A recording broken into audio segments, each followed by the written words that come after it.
الذي جعل العلم ضياء ورفع الذين أوتوا العلم درجات. وصلى الله عليك يا رسول الله، فكنت خير المرشد والصادق الأمين والمعلم العظيم عليك في العالمين. وبعد، بداية أحييكم بتحية الإسلام، السلام عليكم ورحمة الله تعالى وبركاته. وعليكم السلام ورحمة الله. ازدادت صالتنا اليوم بضيوف وجوههم كالقمر مضيئة، قلوبهم بالخير مليئة.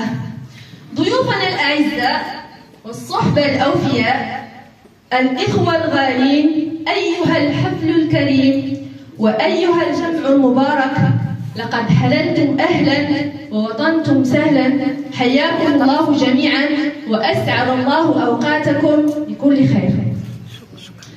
أهلا بكم في هذا الحفل الذي يجمعنا على دروب المحبة والوفاء والبر والتقدير والعرفان.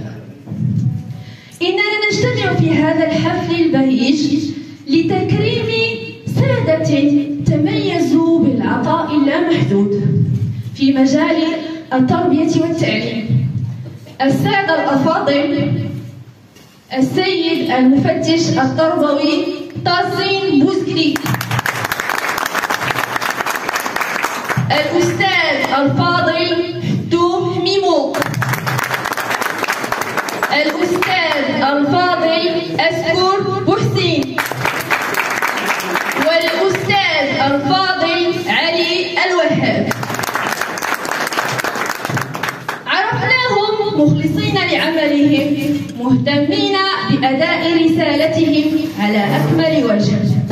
هم قدوة لكل تلميذ ولكل إطار تربوي، ونموذج مشرف من نماذج المعلم والقائد المستنير، فهم يستحقون منا كل الشكر والتقدير، ليس منة منا عليهم، بل هو واجبنا تجاههم، فكل واحد منهم يستحق أن تكتب فيه القصائد وتهدى له الأشعار. فيا من حضرت اليوم لهذا التكريم وشرفتنا بوجودك بيننا، ويا من أسعدتنا بلحظات التكريم هذه، دعنا ننشد فيك الأشعار ونجزل فيك الثناء. يا أيها الكوكب العالي الذي رقصت له المعاني وخرت دونه الشهب، ما زال يكسب من الشرق رونقه حتى انجلى وانجلت عن وجه السحب.